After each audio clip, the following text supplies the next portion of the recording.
हरे कृष्णा कृष्ण कृष्ण हरे राम राम राम हरे कृष्णा कृष्ण कृष्ण हरे राम राम हरे कृष्णा कृष्ण कृष्ण हरे राम राम हरे कृष्णा कृष्ण कृष्ण हरे राम राम राम हरे कृष्णा कृष्ण कृष्ण हरे राम राम राम हरे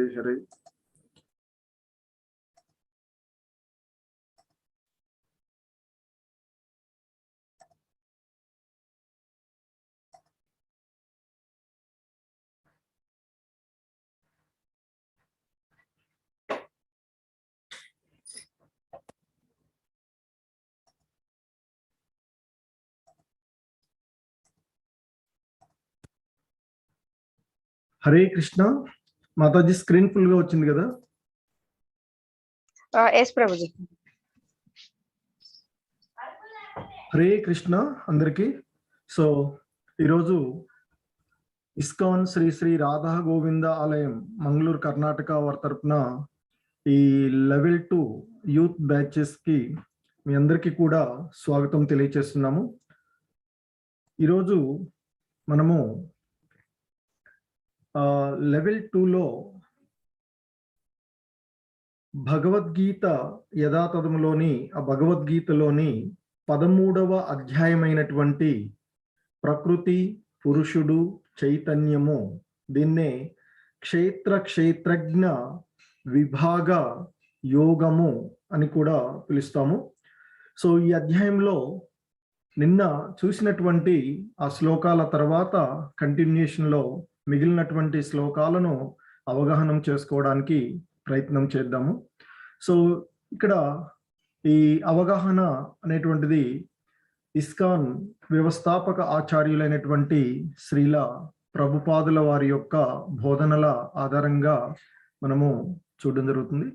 so దీనిలో already ఇంతకుముందు చూసినట్లుగా మొత్తంగా ఈ అధ్యాయంలో 35 శ్లోకాలు. సో వాటిలో 1 నుండి 7 వరకు ఆ క్షేత్రజ్ఞుల గురించి, ఆ తర్వాత 8 నుండి 12 వరకు మనం చూసినటువంటి వాటిలో జ్ఞాన విషయాలను గురించి, అలాగే 13 నుంచి 19 వరకు జ్ఞాన విషయం అంటే ఆబ్జెక్ట్ ఆఫ్ నాలెడ్జ్ గురించి, అలాగే 20 నుండి 26 వరకు ప్రకృతి పురుషుడు వారి యొక్క సంయోగము, వారి యొక్క కలయిక, ఈ అంశాలని, ఆ తర్వాత 27 నుండి 35 వరకు కూడా జ్ఞాన చక్షువు అంటే జ్ఞానం యొక్క విజన్ ని చూడడం జరుగుతుంది. సో అంతకుముందు కూడా చెప్పుకున్నట్లుగా మనం ఇప్పుడు ఈ భగవద్గీతలోని చివరి మాడ్యూల్లో ఉన్నాము. ఎందుకంటే 3 విభాగాలుగా చూసుకున్నటువంటి వాటిలో మొదటి 6 అధ్యాయాలు కర్మయోగాలు చూడడం జరిగింది. ఆ తర్వాత 6 అధ్యాయాలు భక్తి యోగాలు, ఆ తర్వాత ఇప్పుడు ప్రారంభమైనటువంటి మాడ్యూల్ 3 ఏదైతే ఉందో జ్ఞాన యోగాలు. సో వీటిలో మనము మొదటి శ్లోకంలో ఇక్కడ అర్జునుడు అడుగుతాడు, ఓ కృష్ణ, ప్రకృతి అంటే ఏమిటి, పురుషుడు అంటే ఏమిటి, క్షేత్రజ్ఞులు తెలిసినటువంటి వారు, జ్ఞాన విషయాలు మొదలైనటువంటి వాటిని తెలుసుకోవాలి ఉంది నాకు అంటే ఆయన 2వ అధ్యాయంలో క్షేత్రజ్ఞుడు గురించినటువంటి విషయాలు తెలుపుతాడు. ఆ తర్వాత 3వ శ్లోకంలో పరమాత్మతో ఇక్కడ ఆయన వాటన్నిటికీ కూడా సమాధానం చెప్పడం జరుగుతుంది. ప్రకృతి అంటే భౌతిక ప్రకృతి అని, పురుషుడు అంటే పరమాత్మ అంటే ఆనందించేటువంటి వాడు, క్షేత్రము అంటే ఈ దేహము, ఈ శరీరాన్ని కర్మక్షేత్రం అని, అలాగే క్షేత్రం తెలిసినటువంటి వాడు అంటే దేహం తెలిసినటువంటి వాడు క్షేత్రజ్ఞుడు, అలాగే జ్ఞానము శరీరము మరియు దానిని తెలిసిన వాడిని అర్థం చేసుకోవడము జ్ఞానము అని, ఇక జ్ఞాన విషయం అంటే పరమాత్మను తెలుసుకోవడమే ఆ జ్ఞాన విషయము అనేటువంటిది ఆయన చెప్పుకుంటూ వచ్చారు. సో ఆ విధంగా వివిధ అంశాలను చూస్తూ, అలాగే ఇక్కడ మనకి ఈ క్షేత్రము అనేటువంటిది ఏదైతే ఉందో అది ఉండేటువంటి దానిలో 24 మూలకాలతో ఏర్పడినటువంటిదిగా ఆయన మనకి చెప్తూ ఉన్నారు. 5 పంచమహాభూతాలు అని, 5 జ్ఞానేంద్రియాలు, కర్మేంద్రియాలు 5, అలాగే ఇంద్రియార్థాలు 5, అలాగే సూక్ష్మ అంశాలైనటువంటి మనసు, బుద్ధి, అహంకారము, సో మహాతత్వము, మొత్తంగా 24 మూలకాలతో, అలాగే జ్ఞానం యొక్క అంశాలను కూడా ఆయన మనకి 8 నుండి 12 శ్లోకాలలో తత్వజ్ఞాన ప్రాప్తికి జ్ఞాన సాధన అనేటువంటి 20 రకాలైనటువంటి జ్ఞాన విషయాలని ఆయన చెప్పడం జరిగింది. మనకి 20 సాత్విక భావనలు, వినయము, గర్వం లేకపోవడం వంటి మొత్తము 20 సాత్వికమైనటువంటి భావనలను గురించి చెప్పారు. ఆ తర్వాత ఇక 13 నుండి 18 వరకు కూడా జ్ఞానం ద్వారా తెలుసుకోగలిగినటువంటి ఆ పరమాత్మ తత్వాన్ని, ఆత్మ పరమాత్మ తత్వాలను వివరించడం జరుగుతుంది. అందులో ఈ శ్లోకంలో ఆ ఆత్మ మరియు పరమాత్మను, సర్వము వ్యాపించి ఉండేటువంటి ఆ పరమాత్ముని గురించినటువంటి విషయాన్ని కూడా చూడడం జరిగింది. సో అలాగే నిన్నటి క్లాస్లో చివరి శ్లోకంలో చూసినటువంటి అంశాలుగా చూసినట్లయితే ఆయన ఇక్కడ చెప్తున్నారు, సర్వేంద్రియ గుణభాసం సర్వేంద్రియ వివర్జితం అసక్తం సర్వ భృచ్చైవ నిర్గుణం గుణ భోక్తృచ అంటూ ఆ పరమాత్ముడు అన్ని ఇంద్రియాలకు అసలు మూలము ఆ పరమాత్ముడే అని, అలాగే ఆ అన్ని విషయాలకు ఆ పరమాత్ముడే మూలమైనప్పటికీ అతడు ఆ ఇంద్రియ రహితుడు, అంటే ఆ ఇంద్రియాలు ఆయన కలిగి ఉండడు అంటే అని, ఇంద్రియ రహితుడుగా ఉంటున్నాడు అని, అలాగే అన్నిటినీ రక్షించి పోషించేవాడు అయినప్పటికీ కూడా దేనిపైన కూడా ఆసక్తి లేనటువంటి వాడు ఆ పరమాత్ముడు అని, అలాగే ప్రకృతి యొక్క త్రిగుణాలకు ఆయన అతీతుడు, ఈ గుణాలన్నిటికీ కూడా, ఈ భౌతిక గుణాలన్నిటికీ కూడా ఆయన అతీతుడు. అదే సమయంలో ఆ గుణాలకు ఆయన అతీతుడు, గుణరహితుడుగా ఉన్నప్పుడు, నిర్గుణుడుగా ఉన్నప్పటికీ కూడా ఆయన ఆ గుణాలన్నిటికీ కూడా ఆయనే ప్రభువు. అంటే ఈ ప్రకృతిలో ఉండేటువంటి గుణాలు, త్రిగుణాలు ఏవైతే ఉన్నాయో, సత్వ రజో తమో గుణాలు ఏవైతే ఉన్నాయో అవి ఆయన యొక్క ఆధీనంలోనే పనిచేస్తూ ఉన్నాయి. సో ఈ అంశాల వరకు నిన్నటి క్లాస్లో అవగాహన చేసుకోవడం జరిగింది. సో ఈరోజు చూసేటువంటి కంటిన్యూషన్లోనే అంటే పరమాత్మ తత్వాన్ని తెలుపుతూ ఉన్నాయి 18వ శ్లోకం వరకు కూడా. సో కాబట్టి ఆ పరమాత్ముని గురించినటువంటి అంశాన్ని ఇక్కడ విశదీకరిస్తున్నారు ఆ కృష్ణ భగవానుల వారు, చెప్తూ ఉన్నారు. ఆయన అంటూ ఉన్నాడు ఇక్కడ, బహిరంతచ్చ భూతానాం అచరం చరమేవ చ సూక్ష్మత్వాత్ తద్ విజ్ఞేయం దూరస్థం శాంతికే చ తత్. అలాగే ఇక ఆ పరమ పురుషుడు కదిలే మరియు కదలలేని ప్రతి జీవుని బయట మరియు లోపల ఉంటాడు.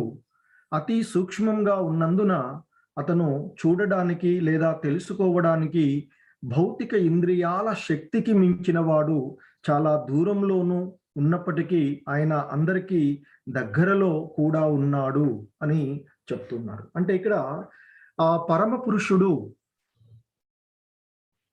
కదిలే మరియు కదలలేని ప్రతి జీవుని బయట లోపల ఉంటాడు అని చెప్తూ ఉన్నారు.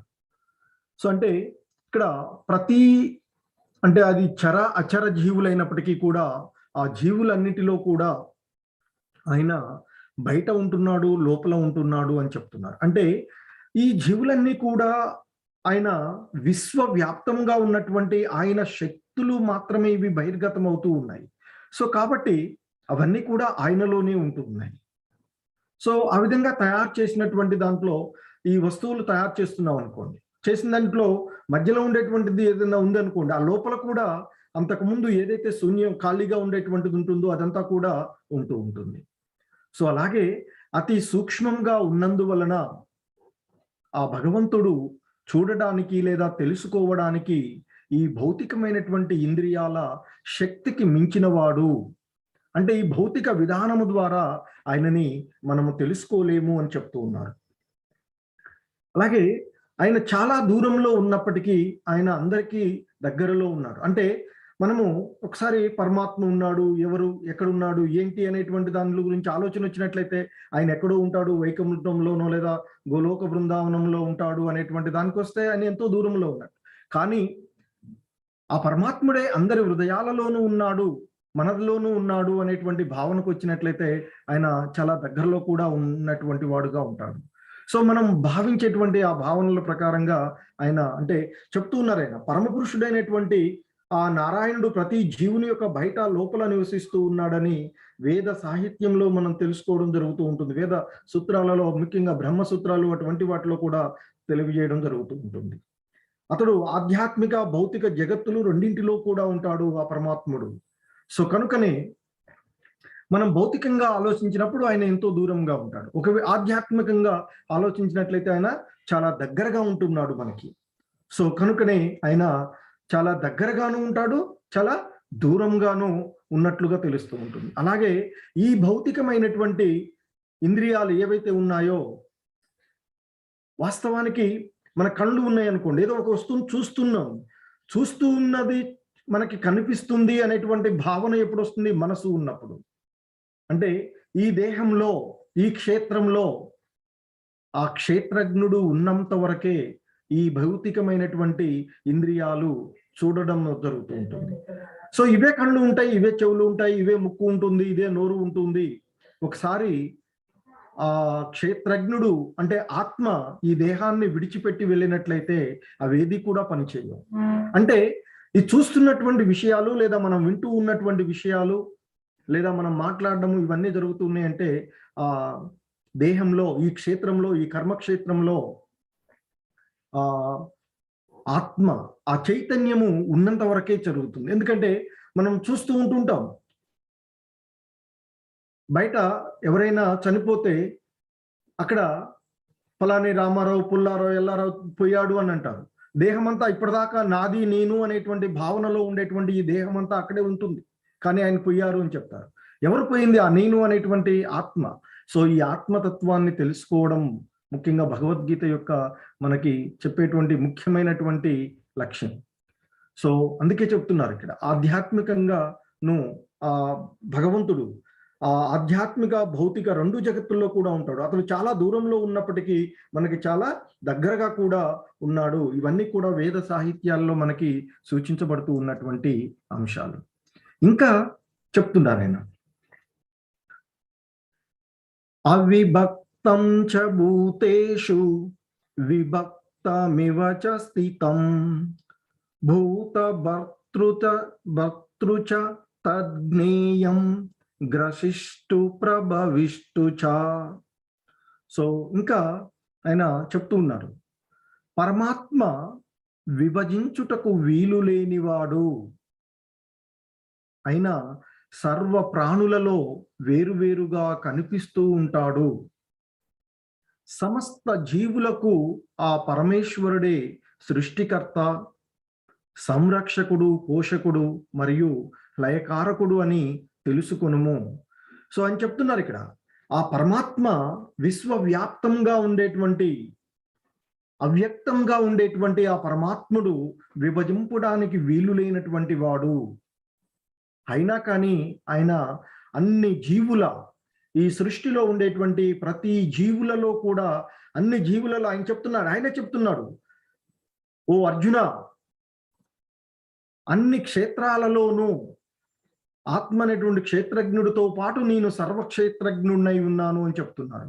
అంటే అన్ని జీవులలో కూడా ఆయన వేరువేరుగా కనిపిస్తూ ఉన్నప్పటికీ కూడా ఆయన అవిభక్తుడు, విభజించడానికి వీలు లేనటువంటి వాడు.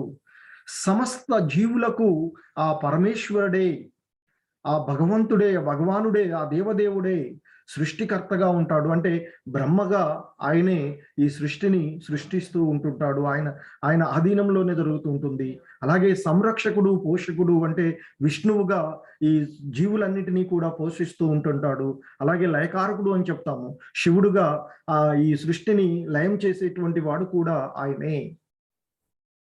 సో కాబట్టి ఈ సృష్టిలో ఉండేటువంటి సమస్త జీవులకు ఆ పరమేశ్వరుడే సృష్టికర్త, సంరక్షకుడు, అంటే పోషకుడు మరియు లయకారకుడు, అంటే ఆ సృష్టినంతా మరలా నాశనం చేసుకునేటువంటి వాడు కూడా ఆయనే అని తెలుసుకోమని అంటున్నారు. సాధారణంగా మనము ఆలోచించేటప్పుడు ఇప్పుడు మనం అనుకుంటాం ఈ ప్రళయ కాలంలో మొత్తము మళ్ళీ ఆ భగవంతుడి యొక్క సృష్టి ఆ పరమేశ్వరుల్లోనే కలిసిపోతుంది. మరి మరలా సృష్టి ప్రారంభంలో ఆయన నుండే మొత్తం బహిర్గతం అవుతుంది అని అనుకుంటున్నాం. సో మనం ఆలోచించినట్లయితే మనం మానవులు సాధారణంగా ఈ క్షేత్రంలో ఉండేటువంటి ఈ ఆత్మలో ఉండేటువంటి మనము మామూలుగా ఆలోచిస్తూ ఉన్నప్పుడు, నిద్రపోతున్నప్పుడు వివిధ రకాలైనటువంటి కలలు కంటూ ఉంటున్నాం. ఆ కలల్లో అన్నీ కూడా ఎన్నెన్నో లోకాలను, ఎన్నెన్నో పర్వతాలు లేదా ఎన్నో నదులు ఇవన్నీ కూడా చూస్తూ ఉన్నట్లుగా అనిపిస్తుంది. మరలా అవేమవుతాయి, మనము మెలకువగానే పోతూ ఉంటుంటాయి. సో ఈ సాధారణమైనటువంటి క్షేత్రజ్ఞుడే ఈ విధంగా ఆలోచించగలిగినప్పుడు సర్వ క్షేత్రజ్ఞుడు అయినటువంటి ఆ విభజించుటకు వీలు లేనటువంటి అవ్యక్తుడుగా ఉండేటువంటి ఈ భౌతిక ఇంద్రియాలకు అతీతంగా ఉండేటువంటి ఆ భగవంతుడు సృష్టికర్తగాను, సంరక్షకుడు, లయకారకుడుగాను ఉన్నాడు అని తెలుసుకో అర్జున అని చెప్తూ ఉన్నారు. ఇంకా ఆయన చెప్తూ ఉన్నారు, జ్యోతిషామపి తజ్జ్యోతిః తమస పరముచ్యతే జ్ఞానం జ్ఞేయం జ్ఞానగమ్యం హృది సర్వస్య విష్టితం. సో చెప్తున్నారు ఆయన ఇక్కడ, జ్యోతిషామపి తజ్జ్యోతిః తమస పరముచ్యతే జ్ఞానం జ్ఞేయం జ్ఞానగమ్యం హృది సర్వస్య విశిష్టితం. అతడే అంటే ఆ భగవంతుడు, ఆ పరమాత్మ సమస్త తేజోపూర్ణ పదార్థాలలో కాంతి మూలము, అజ్ఞానాంధకారానికి అతీతుడు, అవ్యక్తుడు, జ్ఞానముతో తెలుసుకోదగినటువంటి వాడు, అలాగే జ్ఞానంతో పొందదగ్గవాడు అయి అందరి హృదయాలలో అధిష్ఠించి ఉన్నాడు. ఆ పరమాత్ముని గురించి ఇంకా ఆయన చెప్తూ ఉన్నారు ఇక్కడ. అంటే ఆ భగవంతుడే, ఆ పరమాత్ముడే సమస్త తేజోపూర్ణ పదార్థాలలో కాంతి మూలము అంటున్నాడు. అంటే సూర్యుడు, చంద్రుడు, నక్షత్రాల వంటి సమస్త తేజోపూర్ణ పదార్థాలలో కాంతి మూలము ఆ పరమాత్ముడే, ఆ భగవంతుడే అని చెప్తున్నారు. ఆధ్యాత్మిక రాజ్యంలో సూర్యుడు లేదా చంద్రుడిని అవసరం లేదు, భగవంతుని తేజము అక్కడ ఉండడమే దీనికి కారణము అని వేద సాహిత్యాలలో మనకి చెప్తుంది. అదే కాకుండా భగవంతుడు కూడా ఆయన చెప్తారు, నా దివ్యధామము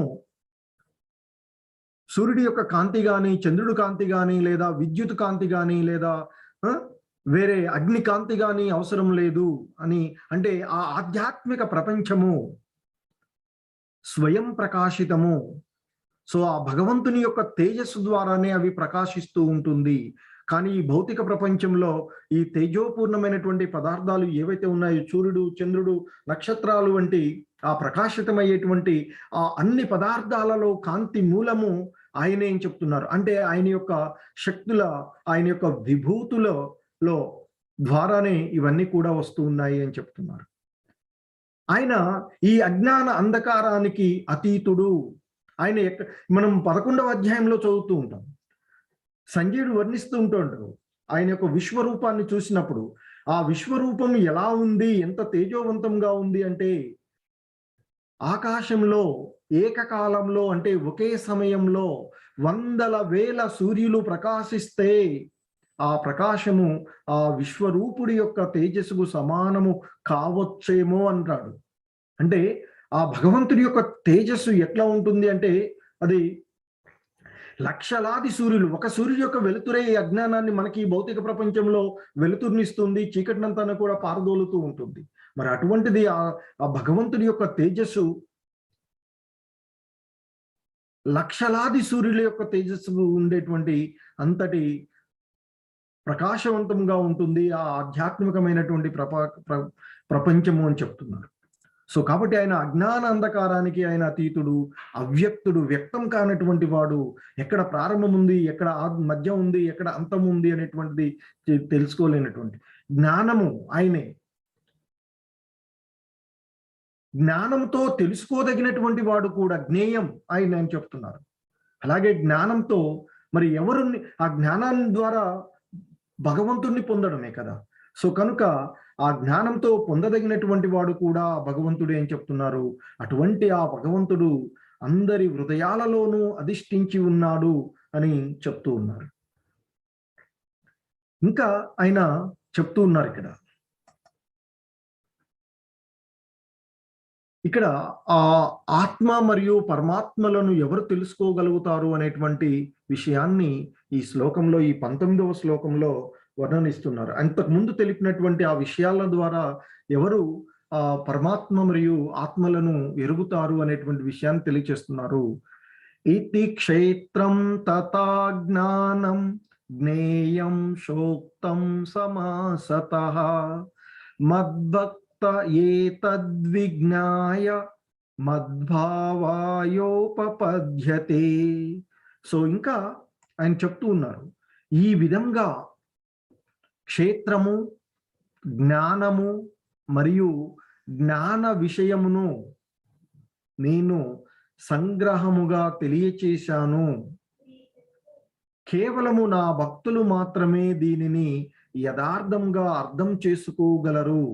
అలా చేసిన పిదప వారు నా దివ్య స్వభావమునే పొందుతారు. ఆ భగవంతుని యొక్క అంటే ఇక్కడ ఇంతకు ముందు వరకు కూడా మనము ఈ ఏదైతే ఆ భగవంతుడు ఇప్పటి వరకు చెప్పినటువంటి ఆయన చెప్తున్నారు, ఓ అర్జున, ఇప్పటి వరకు నేను క్షేత్రము అంటే ఏమిటి, కర్మక్షేత్రము అంటే ప్రకృతి అంటే ఏమిటి, జ్ఞానము అంటే ఏమిటి, ఆ జ్ఞాన విషయము అంటే ఏమిటి అనే విషయాలను నేను నీకు సమగ్రంగా తెలియచేశాను అర్జున. మరి ఈ విషయాన్ని నేను చెప్పినటువంటి ఈ విషయాన్ని ఎవరు సంపూర్ణంగా అర్థం చేసుకుంటారు అంటే అది ఆ భక్తి భావనలో ఉండేటువంటి వారు మాత్రమే దీనిని యథార్థంగా అంటే ఆ భగవంతుడికి శరణుజొచ్చినటువంటి వారు మాత్రమే. సో ఆయన చెప్తారు మనకి ఈ ఉండేటువంటి మానవులలో 2 వర్గాలుగా, ఒకటి శరణుజొచ్చేటువంటి వారుగాను, మరొకరు శరణుజొచ్చినటువంటి వారుగా చెప్తారు. శరణుజొచ్చినటువంటి 4 రకాలైనటువంటి వారు ఎప్పుడు కూడా భగవంతుణ్ణి శరణుజొచ్చకుండా ఈ భౌతిక ప్రపంచంలో ఎప్పుడు కూడా ఇక ఈ జనన మరణ చక్రాలలో వారు తిరుగుతూ ఉంటుంటారు అని చెప్తారు. ఎవరైతే ఆ భగవంతుణ్ణి శరణుజొచ్చినటువంటి 4 రకాలైనటువంటి వారిలో ఆర్ది, అర్ధార్థి, జిజ్ఞాసువు, జ్ఞాని అనేటువంటి ఆ 4 ఆ భగవంతుణ్ణి యథార్థంగా తెలుసుకోగలిగి ఆ జిజ్ఞాసు ఆ భగవంతునిలో జ్ఞానాన్ని పొంది ఆ భగవంతుణ్ణి యథార్థంగా అర్థం చేసుకున్నటువంటి ఆ భక్తులు ఆ విధంగా చేసిన తర్వాత ఇక వారికి ఆ ఆత్మ పరమాత్మల యొక్క తత్వము బోధపడుతుంది అని చెప్తున్నారు. సో అంటే ఈ దేహం నేను కాదు. ఇప్పటిదాకా మనం అందరం అనుకుంటాం, మన భావన, నేను ఈ దేహంలో ఉన్నాను. ఈ భౌతికమైనటువంటి విషయాలను మనకి 2వ అధ్యాయంలోనే చెప్పారు. ఓ అర్జున, ఈ దేహం నువ్వు కాదు. ఈ దేహం అనేటువంటిది అశాశ్వతమైనటువంటిది, నశించిపోయేటువంటిది, మార్పులకు లోనయ్యేటువంటిది, వికారాలు చెందేటువంటిది అని చెప్తూ ఉన్నారు. కానీ శాశ్వతంగా ఉండేటువంటిది, ఎప్పటికీ ఉండేటువంటిది ఈ ఆత్మ అని తెలుసుకోగలుగు. సో ఇక్కడ స్వభావాన్ని, ఆ భగవంతుడి యొక్క స్వభావాన్ని పొందడము అంటే ఆత్మతత్వాన్ని అవగాహనం చేసుకోవడం అని చెప్తున్నారు. సో ఇంకా ఆయన చెప్తున్నారు, ప్రకృతిం పురుషం చైవ విద్యనాదీవు భావపి వికారాం చ గుణాం చైవ విద్ధి ప్రకృతి సంభవాన్. ప్రకృతి, జీవులు అంటే ఇక్కడ భౌతికమైనటువంటి ప్రకృతి, అలాగే అంటే ఈ క్షేత్రము, జీవులు అంటే క్షేత్రజ్ఞులు, 2 కూడా ఆది లేనివి అంటే అనాదిగా ఉండేటువంటివి, అంటే ఆ పుట్టుక లేనటువంటి, ఎప్పటి నుండో ఉండేటువంటివి, శాశ్వత అంటే సనాతనమైనవి అని తెలుసుకోవాలి అర్జున అని చెప్తున్నారు. వాటి మార్పులు, భౌతిక గుణములు కూడా భౌతిక ప్రకృతి నుండి పుట్టినవే. సో ఆ ప్రకృతి క్షేత్రంలో కలిగేటువంటి మార్పులు,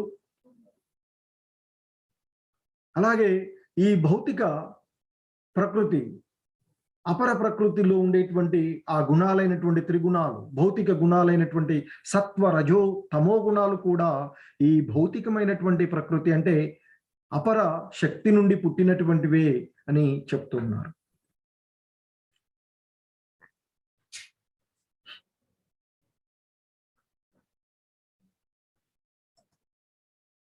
ఇంకా చెప్తున్నారు ఆయన, కార్యకారణ కర్తృత్వే ఏతు ప్రకృతి రుచ్యతే పురుష సుఖ దుఃఖానాం భోక్తృత్వే హేతు రుచ్యతే.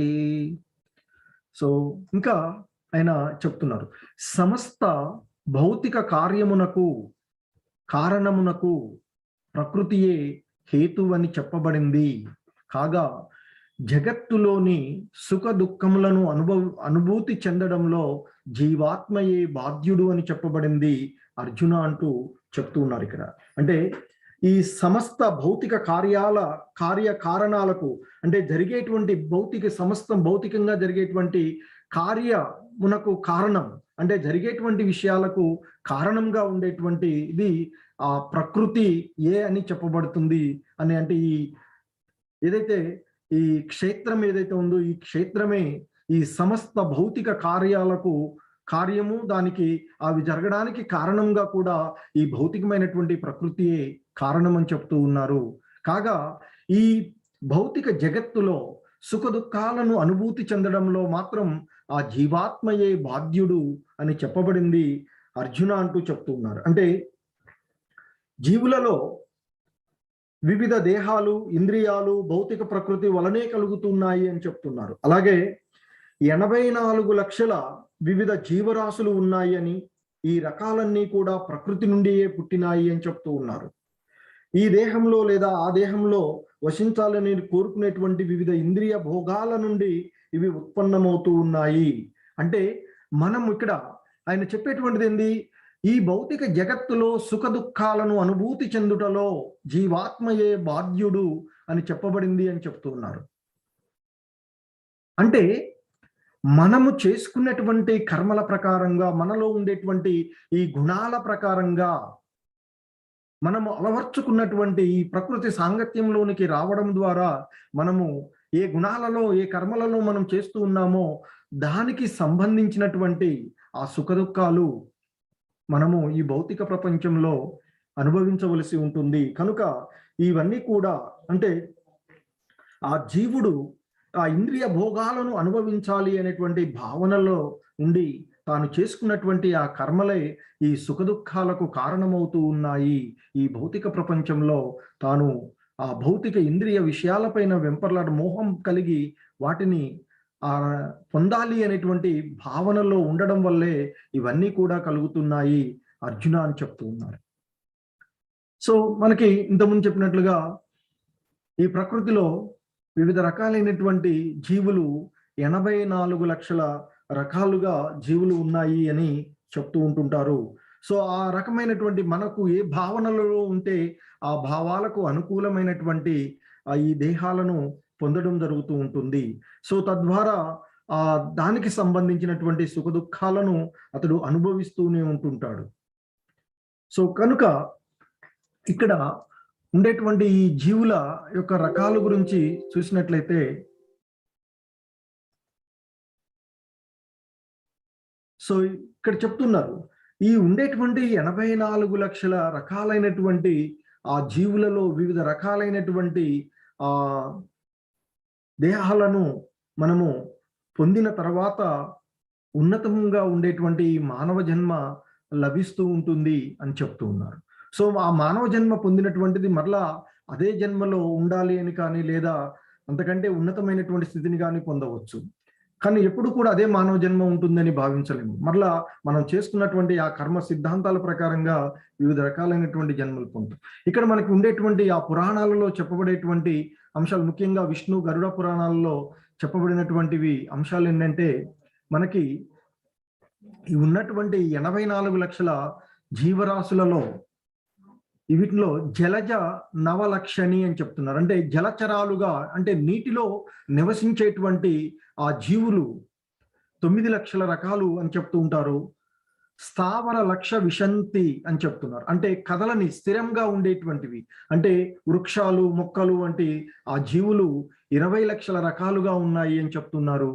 అలాగే అలాగే క్రిమయో రుద్ర సంఖ్యకః అని చెప్తున్నారు. అంటే సూక్ష్మ జీవులు, అంటే క్రిమి కీటకాలుగా ఉండేటువంటివి ఏవైతే ఉన్నాయో అవి రుద్ర సంఖ్య అంటే 11 లక్షల రకాలుగా ఈ క్రిమి కీటకాదులు అంటే ఇన్సెక్ట్స్ వంటివి సూక్ష్మజీవులుగా ఉండేటువంటివి 11 లక్షల రకాలు అని చెప్తున్నారు.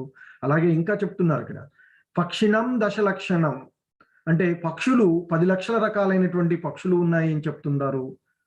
అలాగే ఇంకా చెప్తున్నారు త్రింశల్ లక్షాన్ని పశవః, అంటే పశువులు అంటే ఆ 4 కాళ్ళతో జీవించేటువంటి జీవులు ఏవైతే ఉన్నాయో అవి 30 లక్షల రకాలు ఉన్నాయి అని చెప్తున్నారు. చతుర్లక్షాన్ని మానవః, మనము ఒకళ్ళే అనుకుంటాం మానవులు, కానీ మానవులలో ఉండేటువంటి రకాలు 4 లక్షల రకాలైనటువంటి మానవులు ఉన్నారు అని చెప్తున్నారు. చతుర్లక్షాన్ని మానవః, మనుషులు 4 లక్షల రకాల మానవులుగా ఉన్నారు అని చెప్తున్నారు. అలాగే ఇంకా ఆ గరుడ పురాణ ప్రేరిత కల్పంలో ఈ విధంగా చెప్పబడుతుంది. అండజం 21 లక్షలు, గుడ్డు నుండి పుట్టేవి 21 లక్షల రకాలుగా ఉన్నాయని చెప్తున్నారు. స్వేదజం అంటే నీటి చెమ్మ నుండి పుట్టేవి 21 లక్షలుగా ఉంటాయి అని చెప్తున్నారు. ఉద్భుజం అంటే భూమిని చీల్చుకొని పుట్టేటువంటివి మొక్కలు లాంటివి అంటాం కదా, సో ఇవి 21 లక్షలు ఉన్నాయని చెప్తారు. ఇక జరాయుజం అంటే మావి చేత కప్పబడి పుట్టేటువంటివి కూడా 21 లక్షలుగా, మొత్తం 84 లక్షల రకాలైనటువంటి ఈ జీవజాతులు ఉన్నాయి అని చెప్తూ ఉన్నారు.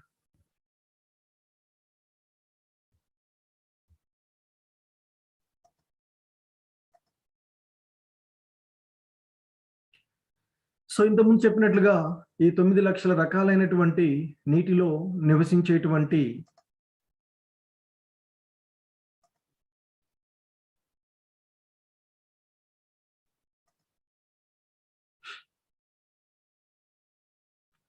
అలాగే 20 లక్షల స్థావర జంగమాలుగా ఉండేటువంటివి, స్థిరంగా ఉండేటువంటివి మొక్కలు వృక్షాలు రకాలు అని చెప్తారు. 11 లక్షల రకాలు క్రిమికీటకాలు, అలాగే 10 లక్షల రకాలు ఈ పక్షులు ఉన్నాయి అని చెప్తారు.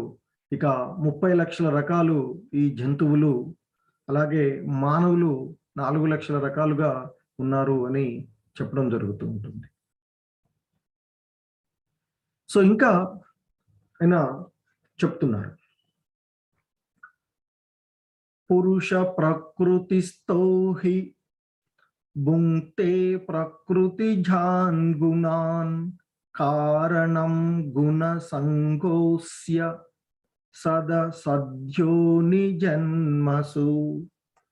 సో ఇంకా ఆయన చెప్తూ ఉన్నారు, భౌతిక ప్రకృతిలో స్థితమై ఉన్న జీవాత్మ ప్రకృతి త్రిగుణములను అనుభవించుచు జీవిత మార్గమును అనుసరించును.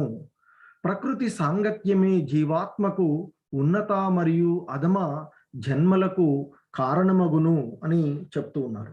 అంటే ఇక్కడ ఈ భౌతిక ప్రకృతిలో జీవుడు త్రిగుణాలను అనుభవిస్తూ ఆ జీవన రీతులను, ఆ గుణాలకు అనుకూలమైనటువంటి జీవన రీతులను అనుసరిస్తూ ఉంటుంటాడు అని చెప్తున్నారు. సో దీనికి కారణం ఏంటంటే ఈ ప్రకృతి సాంగత్యంలోకి రావడమే దీనికి కారణం అని చెప్తున్నారు. ఆ విధంగా అతడు ఆ నానా రకాలైనటువంటి జీవ జాతులలో వారు చేసుకున్నటువంటి కర్మల ప్రకారంగా, సాధారణంగా ఈ నీటిలో ఉండేటువంటి జీవులు ఏదైతే ఉన్నాయో అధమ స్థాయికి చెందినటువంటి జీవులు అని చెప్తాము. సో ఈ ఉన్నటువంటి జీవులలో మానవులు ఉన్నతమ స్థాయి, అంటే తర్వాత మానవులకు పైన ఇంకా ఉన్నతమైనటువంటి స్థితి దేవతా స్థితులు అని చెప్తుంటారు. సో కాబట్టి ఇక్కడ ఉన్నతమైనటువంటి ఈ మానవ జన్మ అంటే ఆలోచన జ్ఞానాన్ని కలిగి ఉన్నటువంటి ఈ మానవ జన్మ పొందడము అనేటువంటిది మనకి ఒక వరంగా చెప్పొచ్చు. సో కాబట్టి ఈ జన్మలో ఉన్నప్పుడే మంచి చెడులను గురించి, ఆ ఆధ్యాత్మిక విషయాలను గురించి, శాస్త్రాలలో చెప్పబడినటువంటి విషయాలను గురించి అవగాహన చేసుకుని ఆధ్యాత్మికంగా వృద్ధి చెందడము, అలాగే జీవుడి యొక్క పరమ గమ్యమైనటువంటి ఆ భగవద్ధామాన్ని, ఆ భగవంతుడిలో కలిసేటువంటి ఆ భగవంతుడి యొక్క ధామాన్ని చేరుకునేటువంటి అవకాశం మానవులకు ఉంటుంది అని చెప్తున్నారు. సో అంతకుముందు చెప్పినట్లుగా అక్కడ మనకు చెప్తున్నారు. సో కాబట్టి మనము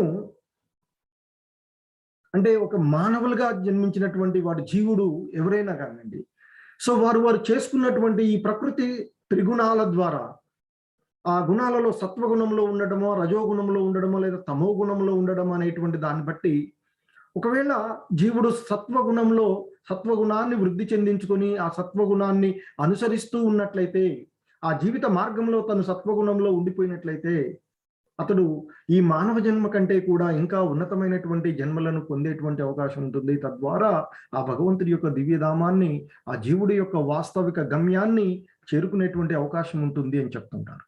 అలాగే ఒకవేళ ఇక రజోగుణంలో ఉండిపోయి ఆ రజోగుణ సంబంధంలోనే పనిచేస్తూ ఉన్నట్లయితే, అతడు ఈ మానవ జన్మలోనే ఉండడము, పుట్టడము, పెరగడము, కొంత తర్వాత స్థిరంగా ఉండడము, తదుగుణ అనుకూలమైనటువంటి వారి యొక్క మళ్ళీ సంతాన ఉత్పత్తి చేయడము, తర్వాత ఈ దేహం క్షీణించడము, తర్వాత మరణించడం, మరలా పుట్టడం.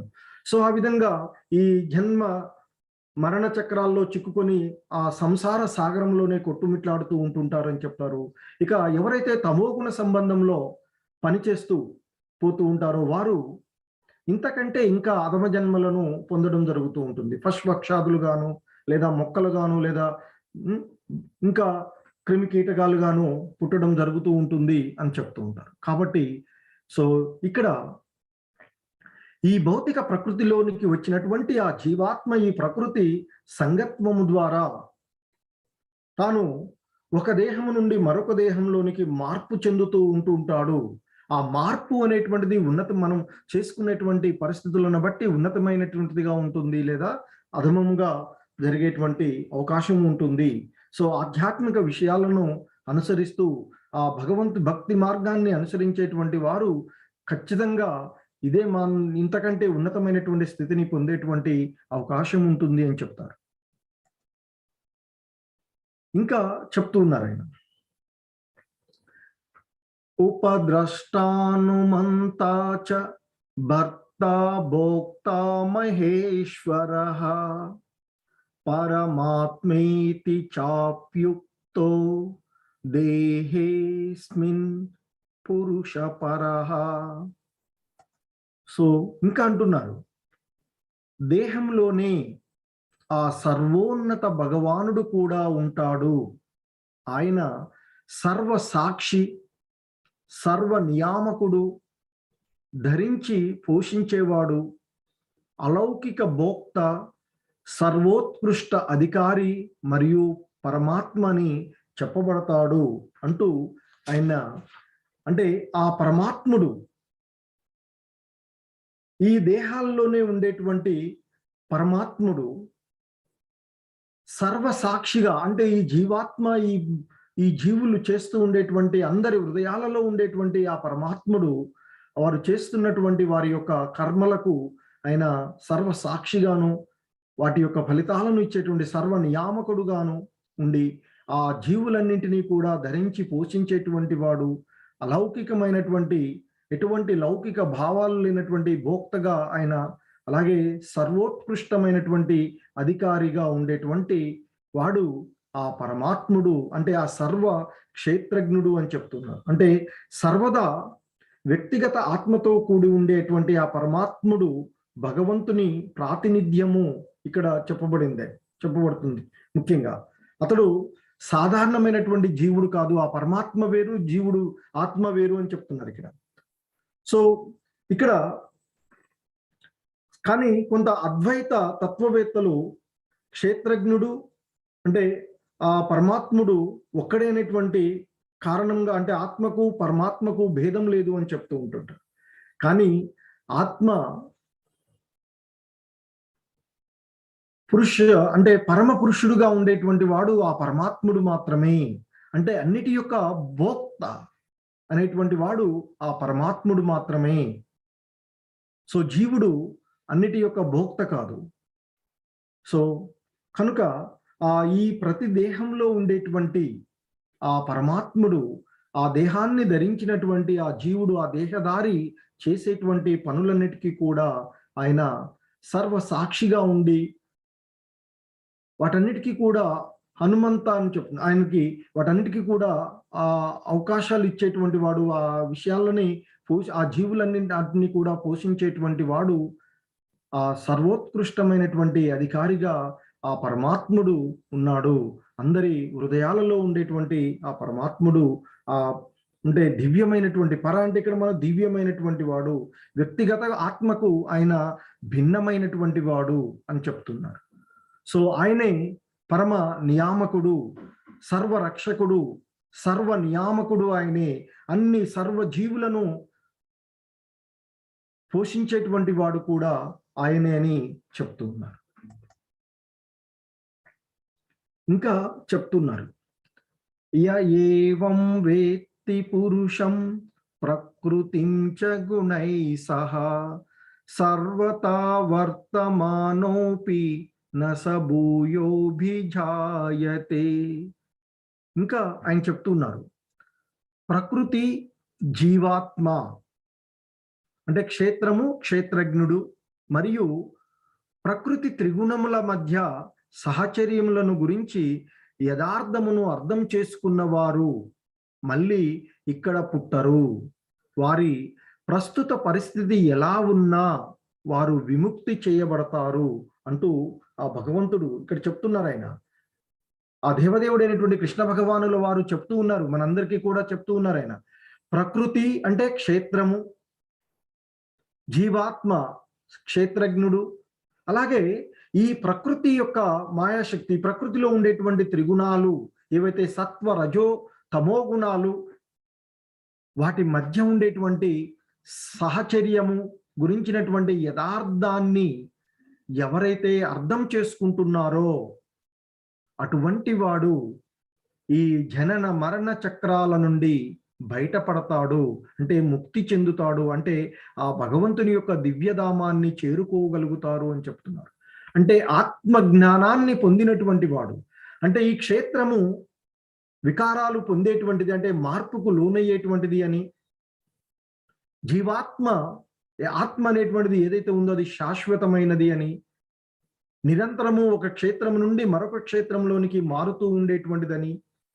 కానీ అది ఈ భౌతిక ప్రకృతిలోనికి వచ్చినప్పుడు ప్రకృతి సాంగత్యము ద్వారా ఆ త్రిగుణాల చేత, త్రిగుణాల యొక్క సంగత్వములో అవి పనిచేస్తూ ఉంటుంది అనేటువంటి విషయాన్ని ఎవరైతే తెలుసుకోగలుగుతారో, ఆ యథార్థాన్ని ఎవరైతే అర్థం చేసుకుంటున్నారో వారు ఇక మళ్ళీ ఈ భౌతిక ప్రపంచంలో, ఈ సంసార సాగరంలో, అంటే జనన మరణ చక్రాలలో వారు మరలా చిక్కుకొనరు అని చెప్తూ ఉన్నారు. గుణాలు అంటే తాడు అని చెప్తాం అన్నట్టుగా. సో కాబట్టి ఆ ప్రకృతి త్రిగుణాల ద్వారా, అంటే ఇంద్రియార్థాల విషయాలపైన మనము మమకారాన్ని పెంచుకున్నట్లయితే ఆ తాడుల ద్వారా మనం కట్టివేయబడుతూ ఉంటుంటాం, బంధనాలలో చిక్కుకొని పోతూ ఉంటుంటాం. సో కానీ వాటిని తెలుసుకొని ఆ యథార్థాన్ని అవగాహనం చేసుకుని ఆ వాటి నుండి దూరంగా ఉన్నటువంటి, ఆ ఇంద్రియ రహితంగా, ఇంద్రియార్థాల విషయంలో దూరంగా ఉండేటువంటి వారు ఎవరైతే ఉన్నారో వారు ఈ దుఃఖాలయమైనటువంటి భౌతిక ప్రపంచంలో మళ్ళీ జన్మ తీసుకోరు. అంటే ఈ క్షీణించేటువంటి, క్షయంగా ఉండేటువంటి ఈ శరీరాన్ని పొందరు. వారు ఆధ్యాత్మికమైనటువంటి ఆ దేహాన్ని పొందుతారు, అంటే ఆ దివ్యధామాన్ని చేరుకుంటారు. వారు ఇక్కడ ఇంకా ఆయన ఇస్తున్నారు మనకి మాట, వారి ప్రస్తుత పరిస్థితి ఎలా ఉన్నా, అంటే వారు ఎటువంటి స్థితిలో ఉన్నా, వారు ఏ విధమైనటువంటి భేదాలను కలిగి ఉన్నారు, ఎటువంటి వారైనా ఖచ్చితంగా వారందరూ కూడా విముక్తి చేయబడి ఆ ఆధ్యాత్మికమైనటువంటి దేహాన్ని పొంది ఆ భగవంతుని యొక్క దివ్యధామాన్ని చేరుకుంటారు అని చెప్తూ ఉన్నారు ఆయన ఇక్కడ. ఇంకా చెప్తూ ఉన్నారు ఆయన, ధ్యానేనాత్మని పశ్యంతి కేచిదాత్మానమాత్మనా అన్యే సాంఖ్యేన యోగేన కర్మయోగేన చాపరే. ఇంకా ఆయన చెప్తూ ఉన్నారు, కొందరేమో ధ్యానము ద్వారా తమ హృదయంలో ఉన్న పరమాత్మను దర్శించడానికి ప్రయత్నిస్తారు, మరియు ఇతరులు అంటే ఇంకొందరు దీనిని, అంటే ఆ పరమాత్మను దర్శించడం అనేటువంటి దీనిని జ్ఞాన సమపార్జన ద్వారా పొందడానికి ప్రయత్నిస్తారు. ఇంకొందరు ఈ విజ్ఞానమును కర్మ మార్గము ద్వారా సాధించుటకు పరిశ్రమిస్తూ ఉంటుంటారు అంటూ ఇక్కడ ఆయన చెప్తున్నారు. అంటే ధ్యాన యోగము ద్వారా, జ్ఞాన యోగము ద్వారా, కర్మయోగాల ద్వారా ఆ భగవంతుణ్ణి పొందేటువంటి విషయాన్ని చెప్తున్నారు. అంటే ఆత్మానుభూతికై మనిషి అన్వేషణ సంబంధించినంత వరకు ఆ బద్ధజీవులను 2 తరగతులుగా విభజించవచ్చు అని భగవంతుడు మనకి ఇంతకు ముందే చెప్పడం జరిగింది. అర్జునుడికి చెప్తూ ఉన్నాడు. సాధారణంగా వాళ్ళు నాస్తికులు, నిరీశ్వరవాదులు అని, సంశయాత్ములు, ఆధ్యాత్మిక అవగాహన భావానికి దూరంగా ఉంటారు అని చెప్తారు. కానీ ఎవరైతే ఆధ్యాత్మిక అవగాహనతో శ్రద్ధ కలిగినటువంటి వారు అంతర్ముఖులై ఆ భక్తులు, తత్వవేత్తలుగాను, కర్మఫలాలను త్యాగం చేసినటువంటి వారుగాను ఉండి వారు ఎల్లప్పుడూ కూడా ఆ అద్వైత సిద్ధాంతాన్ని స్థాపన చేసుకోవడానికి ప్రయత్నం చేసి ఆ భగవంతుణ్ణి చేరుకోవడానికి ప్రయత్నం చేస్తారు. అటువంటి ఆ ప్రయత్నంలో కొందరేమో ధ్యాన మార్గము ద్వారా, ధ్యాన యోగము ద్వారా ఆ పరమాత్మను దర్శించడానికి ప్రయత్నం చేయగా, మరికొందరేమో జ్ఞాన యోగము ద్వారా, జ్ఞానాన్ని పెంపొందించుకోవడము ద్వారా, జ్ఞానాన్ని సమపార్జనము చేయడము ద్వారా ఆ భగవంతుణ్ణి దర్శించడానికి ప్రయత్నం చేస్తారు అని, మరికొందరేమో కర్మ మార్గాలను అనుసరించడం ద్వారా వారు ఆ భగవంతుణ్ణి చేరుకోవడానికి ప్రయత్నం చేస్తూ ఉన్నారు అని ఆ వాళ్ళని గురించినటువంటి, అంటే వీరందరి యొక్క గమ్యము ఆ భగవంతుణ్ణి దర్శించడము, ఆ పరమాత్ముని చేరుకోవడము అనేటువంటి అంశమే అని చెప్తున్నారు. ఇంకా చెప్తున్నారు ఆయన, అన్యే త్వేవమజానంతః శ్రుత్వాన్యేభ్య ఉపాసతే తేపి చాతి తరంత్యేవ మృత్యుం శృతి పరాయణాః. సో ఇంకా కొందరు ఈ ఆధ్యాత్మిక మార్గములను గురించి తెలియని వారు, అంటే ఇంతకుముందు చెప్పినట్టుగా ఆ ధ్యాన యోగము, భక్తి యోగము, కర్మయోగాలు అనేటువంటి అంశాలను గురించి తెలవనటువంటి సాధారణలు ఎవరైతే ఉన్నారో వారి గురించి ఇక్కడ మాట్లాడుతున్నారు ఆ భగవంతుడు. సో ఇంకా కొందరు ఈ ఆధ్యాత్మిక మార్గములను గురించి తెలియనటువంటి వారు వాటి గురించి వేరే వారి దగ్గర విని ఆ సర్వోన్నత భగవానుని ఆరాధించడం మొదలు పెడతారు. ఇలా భక్తితో మహాత్ముల దగ్గర శ్రవణం చేయటం చేత వారు కూడా క్రమక్రమంగా ఈ జనన మరణ సంసార సాగరాన్ని దాటగలుగుతారు. సో ఇంతకుముందు చెప్పినట్లుగా ఆ 3 రకాలైనటువంటి వారే కాకుండా ఆ భగవంతుణ్ణి చేరడానికి అవకాశం ఉన్నటువంటి మరికొందరి గురించి చెప్తూ ఉన్నారు ఇక్కడ.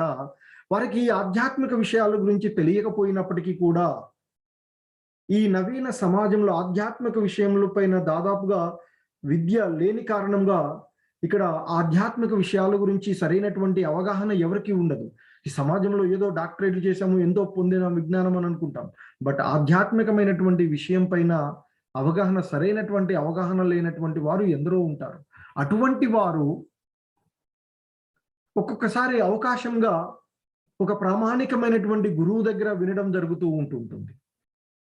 అటువంటి సమయంలో ఆ విన్నటువంటి విషయాల ద్వారా వారు పూర్వజన్మలలో చేసుకున్నటువంటి సుకృతం ద్వారా కూడా ఆ సర్వోన్నతమైనటువంటి భగవంతుడిని ఆరాధించడం మొదలు పెడుతూ ఉంటుంటారు. సో భగవద్గీత క్లాసులకి ప్రారంభంలో ఎంతో మంది వస్తుంటాం, మళ్ళీ కంటిన్యూ అయ్యేటువంటి వాళ్ళు కొంత. అలాగే ఇక్కడ కూడా ఆ విధంగా విన్నటువంటి వారిలో ఆ సర్వోన్నతమైనటువంటి భగవంతుణ్ణి ఆరాధించడం మొదలుపెట్టేటువంటి వారు కూడా ఉంటారు. ఇలా భక్తితో మహాత్ముల దగ్గర శ్రవణం చేయడం చేత వారు కూడా క్రమక్రమంగా ఈ జనన మరణ సంసార సాగరాన్ని దాటగలుగుతారు. అంటే ఈ భవబంధనాల నుండి ముక్తి పొందుతారు అని చెప్తూ ఉన్నారు. సో కాబట్టి ఇక్కడ భక్తి, నవవిధ భక్తి మార్గాల గురించి చెప్పుకున్నాం. శ్రవణము, కీర్తనము, అర్చనము, పాదసేవనము, దాస్యము, వందనము, అలాగే ఆత్మ నివేదనము, స్నేహభావము అని చెప్తాం. సో ఆ విధంగా ఉండేటువంటి భావనలో ఈ శ్రవణం కూడా ఒక భక్తి మార్గమే అని చెప్తారు. సో శ్రవణము మొదటిది మరియు సరళమైనటువంటి మార్గము మొదటి మార్గంగా చెప్తాం. సో కనుక శ్రవణం చేయడం ద్వారా అంటే ఇతర ఒక ప్రామాణికమైనటువంటి గురువుల దగ్గర విన్నటువంటి ఆ భక్తితో మహాత్ముల దగ్గర వినడం ద్వారా కూడా వారు కూడా క్రమక్రమంగా ఆధ్యాత్మిక విషయాలపైన మమకారాన్ని పెంచుకొని ఈ జనన మరణ సంసార సాగరాన్ని దాటగలుగుతారయ్యా అర్జున అంటూ చెప్తూ ఉన్నారు ఆయన. సో ఇంకా మరి ఎవరు ఆ విధంగా అటువంటి జ్ఞానాన్ని పొందగలుగుతారు అనేటువంటి విషయాన్ని ఆయన ఇక్కడ చెప్తున్నారు. యావత్ సంధ్యాయతే కించిత్ సత్వం స్థావర జంగమం క్షేత్ర క్షేత్రజ్ఞ సంయోగాత్ తద్విద్ధి భరతర్షభ. సో ఇంకా ఆయన చెప్తున్నారు, ఓ భరతవంశీయులలో శ్రేష్ఠుడా, ఓ భరతులలో ప్రధానుడా, నీవు చూసు సమస్త చర అచర ప్రాణులు ఈ క్షేత్రము మరియు క్షేత్రజ్ఞుడి యొక్క కలయిక వలనే ఉన్నాయి అని తెలుసుకొనుము అని చెప్తున్నారు. సో ఆయన ఇక్కడ చెప్తున్నారు అంటే ఆ బ్రహ్మాండం సృష్టికి ముందే ఉన్నట్టే ప్రకృతి, ఎందుకంటే అది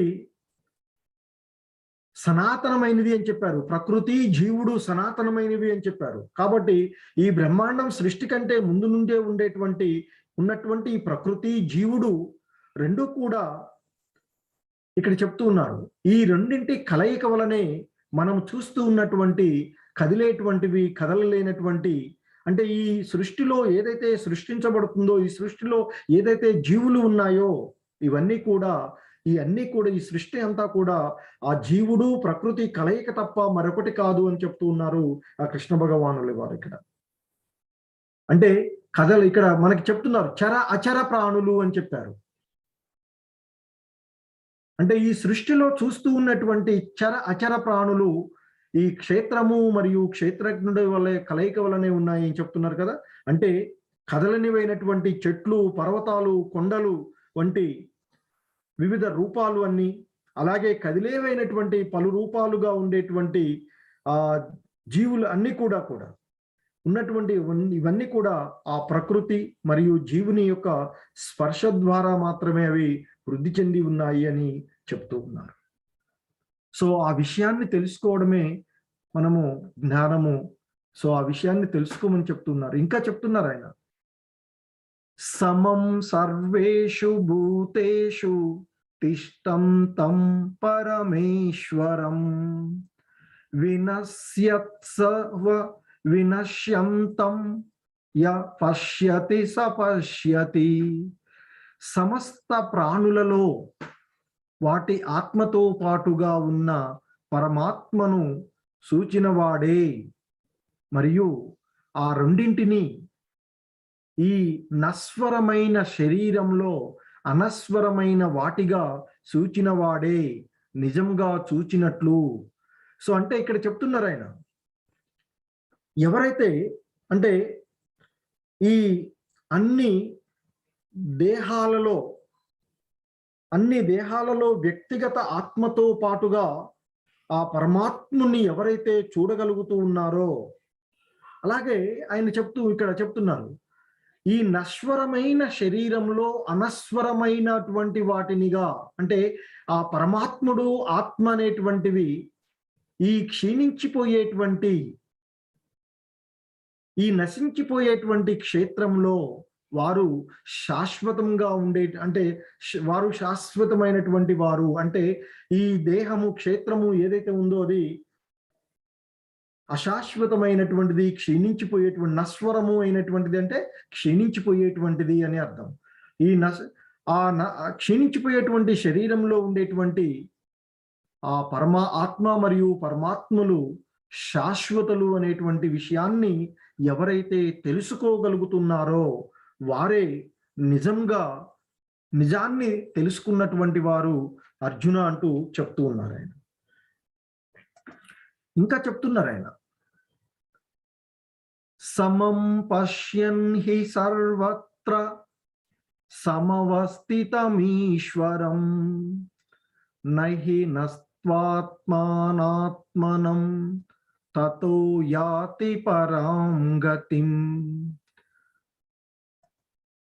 సో అని చెప్తున్నారు. ఇంకా సర్వత్రా సమముగా ఉన్న పరమాత్మను ప్రతి ప్రాణిలో చూసేవారు తమ మనసుచే తమను తాను దిగజార్చుకోరు, ఈ విధంగా వారు పరమపదమును చేరుకుంటారు అని చెప్తున్నారు. అంటే ఇక్కడ ఆ పరమాత్ముని సర్వత్రా అంటే ప్రతి జీవులోనూ కూడా సమానంగా ఉన్నటువంటి వాడుగా ఎవరైతే చూడగలుగుతారో వారు ఆ మనసును హీనపరచుకోరు. అంటే ఇంకా తను దిగజార్చడు, యథార్థాన్ని తెలుసుకున్నటువంటి వాడుగా ఉంటాడు కాబట్టి తను దిగజారడు అని.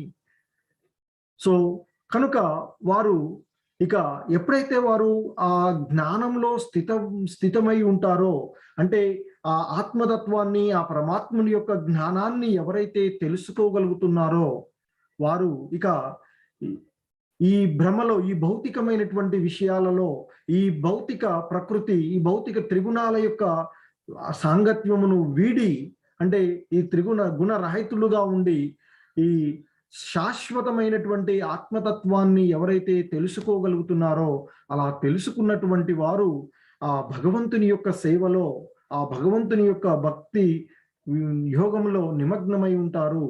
ఆ జ్ఞానం ద్వారా వాళ్ళు దానిలో ఆ భక్తిలో స్థితమై ఉండి వారు ఇక ఆ భగవంతుని యొక్క దివ్యధామాన్ని చేరుకుంటారు. అంటే ఆధ్యాత్మికంగా వారు పురోభివృద్ధి సాధిస్తారు.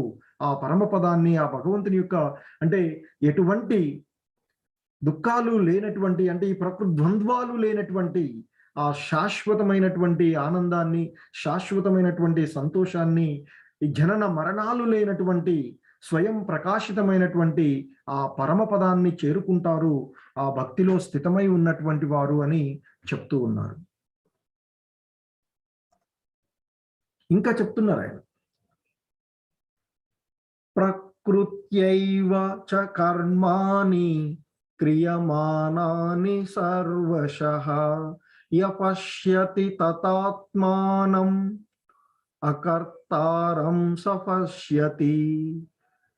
ఇంకా చెప్తున్నారు ఆయన, శరీరం యొక్క అన్ని కార్యములు చేసేది భౌతిక ప్రకృతియే.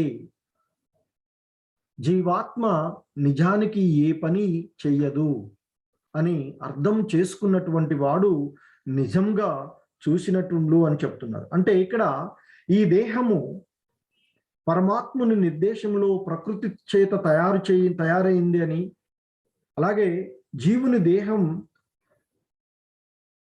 అంటే దృశ్య రూపంలో మనకి జరిగిపోయేటువంటి కర్మలన్నిటినీ కూడా అతనిచే చేయబడేవి కావు. అంటే ఆ జీవుడు, ఆ దేహాన్ని ధరించినటువంటి జీవుడి చేత ఆ కర్మలు చేయబడడం లేదు. అంటే ఈ శరీరం, ఈ దేహం ద్వారా మాత్రమే అతడు ఈ కర్మలన్నీ కూడా చేస్తూ ఉన్నారు అని చెప్తున్నారు. అంటే ఈ శరీరం ద్వారా, ఈ క్షేత్రం ద్వారా చేసేటువంటి, ఈ కర్మక్షేత్రం ద్వారా చేసేటువంటి అన్ని కార్యాలు కూడా భౌతిక ప్రకృతియే. భౌతిక ప్రకృతి ద్వారానే, ఆ సాంగత్వంలోని ప్రకృతి త్రిగుణాల ద్వారా మాత్రమే ఇవన్నీ కూడా చేయబడుతూ ఉన్నాయి. వాస్తవానికి ఆ జీవాత్మ వీటికి ఏ సంబంధము లేదు అని పని చేయదు అని చెప్తున్నారు. సో అలా అర్థం చేసుకున్నటువంటి వాడు ఎవరైతే ఉన్నారో, అంటే ఆ ఆత్మ ఏది చేయనదిగా ఎవరైతే అర్థం చేసుకుంటున్నాడో అటువంటి వాడు వాస్తవాన్ని ఎరిగినటువంటి వాడుగా చెప్తూ ఉన్నారు. సో అటువంటి దృష్టి కలిగినటువంటి వాడే నిజమైనటువంటి ద్రష్ట అని చెప్తున్నారు. ఇంకా చెప్తున్నారు, యదా భూత పృథగ్భావం ఏకస్తమనుపశ్యతి తత ఏవ చ విస్తారం బ్రహ్మ సపద్యతే తదా. సో విభిన్న వైవిధ్యములతో కూడిన జీవరాశులన్నీ, సో ఇంతకుముందే చెప్పుకున్నాం కదా, ఈ సృష్టిలో వివిధ వైవిధ్యాలు కూడినటువంటి జీవరాశులు ఉంటాయి అని, ఆ 84 లక్షల జీవరాశులు ఇక్కడ అన్ని కూడా ఆ విభిన్న వైవిధ్యములతో కూడిన జీవరాశులన్నీ ఒకే ప్రకృతిలో స్థితమై ఉన్నట్టు చూసినప్పుడు, మరియు అవన్నీ దాని నుండే ఉద్భవించినవని అర్థం చేసుకున్నప్పుడు వారు ఆ బ్రహ్మజ్ఞానమును పొందుతారు అని చెప్తున్నారు. అంటే సో ఈ సృష్టిలో ఉండేటువంటి సృష్టించబడినటువంటి జీవులన్నీ కూడా, ఆ జీవరాశులన్నీ కూడా ఈ ఒకే ప్రకృతిలో స్థితమై ఉన్నట్లు ఈ క్షేత్రంలో, ఈ క్షేత్రం ఏదైతే ఉందో ఆ క్షేత్రంలో స్థితమై ఉన్నటువంటివి. అలాగే అవన్నీ కూడా ఆ క్షేత్రము ద్వారానే ఉద్భవించేవి. క్షేత్రము మరియు క్షేత్రజ్ఞుడు, ఆ క్షేత్రం భౌతిక ప్రకృతి మరియు జీవుల యొక్క కలయిక ద్వారానే ఇవన్నీ కూడా ఉద్భవించాయి అని ఎవరైతే అర్థం చేసుకుంటున్నారో, అది అర్థమైనటువంటి వాడు ఆ బ్రహ్మ జ్ఞానాన్ని, అంటే ఆ పరమాత్మ జ్ఞానాన్ని పొందుతారు అని చెప్తూ ఉన్నారు. అటువంటి అంటే సాధారణంగా ఈ వ్యక్తిగత జీవుని భిన్న కోరికల కారణంగానే జీవులు వివిధ దేహాలను పొందుతూ ఉన్నాయని చెప్తున్నారు. అంటే మనలో ఉండేటువంటి ఈ భావనల ప్రకారంగా మనం ఏ గుణాలతో ఉంటున్నామో ఆ గుణాలకు అనుకూలంగా మనం చేసేటువంటి పనుల ద్వారా మనము దానికి, ఆ భావానికి అనుకూలమైనటువంటి దేహాన్ని మరలా పొందడమే జరుగుతూ ఉంటుంది అని చెప్తున్నారు. సో కాబట్టి ఇక్కడ ఆయన చెప్పేటటువంటిది ఏంటంటే, వ్యక్తిగత జీవుని భిన్న కోరికల కారణంగానే జీవులకు వివిధ దేహాలు కలుగుతూ ఉన్నాయి. నిజానికి అవి ఆత్మకు చెందినవి కావని మనిషి చూడగలిగినప్పుడే నిజంగా చూస్తూ ఉన్నాడు అని చెప్తున్నారు. సో కాబట్టి ఇక్కడ ఈ విభిన్న వైవిధ్యాలతో కూడినటువంటి జీవరాశులన్నీ కూడా ఒకే ప్రకృతి నుంచి వచ్చినటువంటివి. సో కాబట్టి ఇక్కడ ఈ జీవులన్నీ చేసేటువంటి ఈ భిన్నమైనటువంటి జీవాలను పొందడము అనేటువంటిది వారి యొక్క కోరికల కారణంగా, వారి యొక్క గుణాల కారణంగానే వివిధ రకాలైనటువంటి దేహాలను ఆత్మ పొందుతూ ఉంటుంది. కానీ వాస్తవానికి ఆత్మకు సంబంధించినటువంటి ఇవి కావు దేహాలు. ఇక్కడ ఆత్మ వేరు, ఈ దేహాలు వేరు. అంటే క్షేత్రం వేరు, క్షేత్రజ్ఞుడు వేరు. అలాగే ఆ పరమాత్ముడు అన్ని క్షేత్రాలలోనూ సర్వక్షేత్రజ్ఞుడుగా ఉంటూ ఉన్నారు. సో ఈ విషయాన్ని తెలుసుకున్నటువంటి వారు ఆ బ్రహ్మ జ్ఞానాన్ని పొందుతూ ఉన్నారు. సో అటువంటి వారు ఆధ్యాత్మికంగా వృద్ధి పొందినటువంటి వారు, అటువంటి వారే ఇంతకుముందు చెప్పినట్లుగా నిజమైనటువంటి ద్రష్ట, అంటే దృష్టి కలిగినటువంటి వాడు, ఆధ్యాత్మికమైనటువంటి దృష్టి కలిగినటువంటి వాడుగా చెప్పబడుతూ ఉంటారు అని చెప్తున్నారు. ఇంకా చెప్తున్నారు ఆయన, అనాదిత్వా నిర్గుణత్వాత్ పరమాత్మయామవ్యయం శరీరస్థోపి కౌంతేయ నకరోతి నలిప్యతే.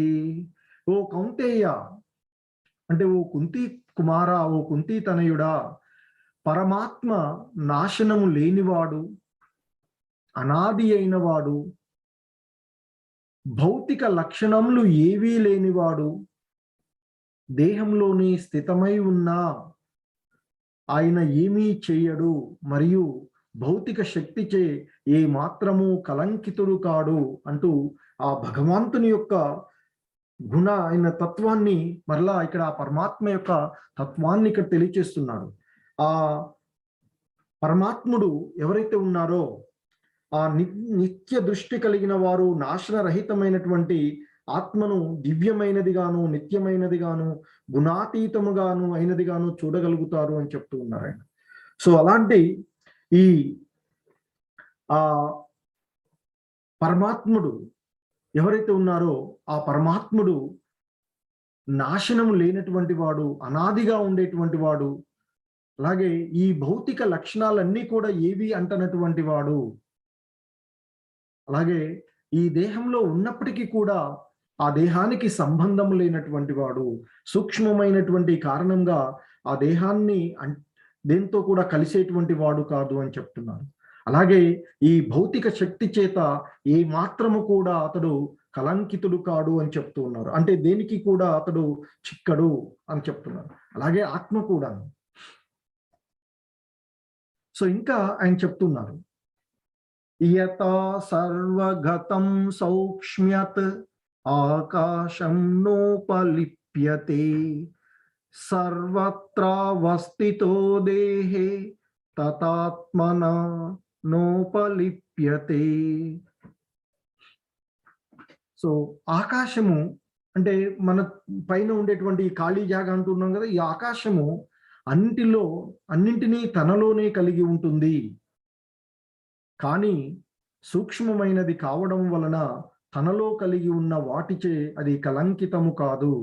అదేవిధంగా దేహంలో దాని చైతన్యమంతా వ్యాపించి ఉన్న ఆత్మ అనేది శరీరం యొక్క గుణములచే ప్రభావితము కాదు అని చెప్తున్నారు. సో ఎలాగైతే ఈ ఆకాశం ఏదైతే ఉందో ఆకాశంలో అన్నీ కూడా తనలో ఆకాశంలోనే ఉన్నట్టు, మనం ఎంత దూరం ఏమిన్నా కానీ అన్ని ఆకాశం కిందే ఉన్నట్లు ఉంటుంది. కానీ దాని యొక్క సూక్ష్మత్వ కారణము వలన తనలో ఉన్నటువంటి దేనితో కూడా అది అంటదు, ఆకాశం కలిసిపోదు. అదేవిధంగా దేహంలో అన్ని అంగాలను చైతన్యపరిచేటువంటి ఆ ఆత్మ అనేది ఏదైతే ఉందో అది ఆ శరీరం కదా చేస్తుంది, కర్మలు చేస్తున్నటువంటిది అన్నీ కూడా ఆ శరీరం యొక్క గుణాల చేత అది ఏ మాత్రము ప్రభావితము కాదు అని చెప్తూ ఉన్నారు. సో ఆ విధంగా ఆ ఆత్మ యొక్క తత్వాన్ని ఇక్కడ చెప్తూ ఉన్నారు. ఇంకా ఆయన చెప్తున్నారు, యతా ప్రకాశయత్యేకః కృత్స్నం లోకమిమం రవిః క్షేత్రం క్షేత్రీ తథా కృత్స్ననం ప్రకాశయతి భారత. ఓ భరతవంశీయుడా, అర్జునుడు అంటున్నాడు, ఎలాగైతే ఒక్క సూర్యుడే సమస్త సౌర కుటుంబమును ప్రకాశింపచేయునో అలాగే ఒక్క ఆత్మయే మొత్తం శరీరమును ప్రకాశింపచేస్తుంది అంటూ చెప్తూ ఉన్నారు ఆయన. అంటే సూర్యుడు ఒక్కడే కూడా సమస్త లోకాలను ఏ విధంగా అయితే ప్రకాశింపచేస్తూ ఉంటాడో, ఆ సూర్యుడు వెలుతురు పడగానే చీకట్లన్నీ కూడా పారదోలబడుతూ ఉంటుంటాయి.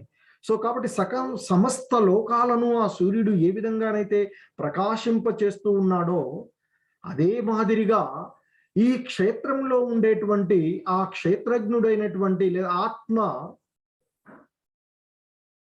ఇక ఆ దేహాన్ని మొత్తాన్ని కూడా చైతన్యపరుస్తుంది. సమస్త దేహ అంగాలన్నింటినీ సమస్త దేహాన్ని కూడా అది ప్రకాశింపచేస్తుంది అని చెప్తున్నారు. సో ఇక్కడ మనకి ఈ భగవద్గీతలు చెప్తున్నారు, ఎలాగైతే సూర్యుడు అన్ని భౌతిక మండలాలన్నిటినీ కూడా సౌర కుటుంబాలన్నిటినీ కూడా ప్రకాశం చేస్తూ ఉన్నాడో అదే మాదిరిగా ఈ చైతన్యము ఏదైతే ఉందో, ఈ ఆత్మ ఏదైతే ఉందో అది జీవుడి దేహాన్ని చైతన్యపరుస్తూ ఉంది. ఇంతకు ముందే చెప్పుకున్నాం, ఈ కళ్ళు ఉంటాయి ఈ దేహాల్లో, ఈ చేతులు ఉంటాయి, ఈ నాలుక ఉంటుంది, ఈ ముక్కు, ఇవన్నీ ఉంటాయి. ఒకసారి ఈ ఆత్మ ఈ శరీరాన్ని వదిలివేసినట్లయితే అన్నీ ఉంటాయి కానీ ఏది పని చేయదు. సో అంటే ఇక్కడ ఈ భావన చూస్తున్నాము మనం లేదా వింటున్నాము అనేటువంటి భావన మనసుకు చేరుతుంది. ఎప్పుడు చేరుతుంది, ఎప్పుడు దాన్ని మనం అవగాహన చేసుకోగలుగుతామంటే ఈ దేహంలో, అంటే ఇవన్నీ కూడా భౌతికమైనటువంటి విషయాలు. ఈ కళ్ళు కానీ, చెవులు, ముక్కు, నాలుక ఏదైనా కానీ ఇవన్నీ కూడా భౌతికమైనటువంటి విషయాలే. సో ఆత్మ ఉన్నంత వరకు మాత్రమే అవి వాటన్నిటిని కూడా అనుభూతి చెందించుకోగలుగుతాయి. సో అందే చెప్తున్నారు ఇక్కడ, ఈ శరీరం వేరు, ఆత్మ వేరు, క్షేత్రం వేరు, క్షేత్రజ్ఞుడు వేరు అనేటువంటి భావన ఎవరైతే పొందుతూ ఉన్నారో వారే బ్రహ్మస్థితిని పొందుతున్నారు అని చెప్తున్నారు భగవంతుడు ఇక్కడ. అలాగే ఈ దేహాన్ని చైతన్య పరిచేది ఆత్మ మాత్రమే.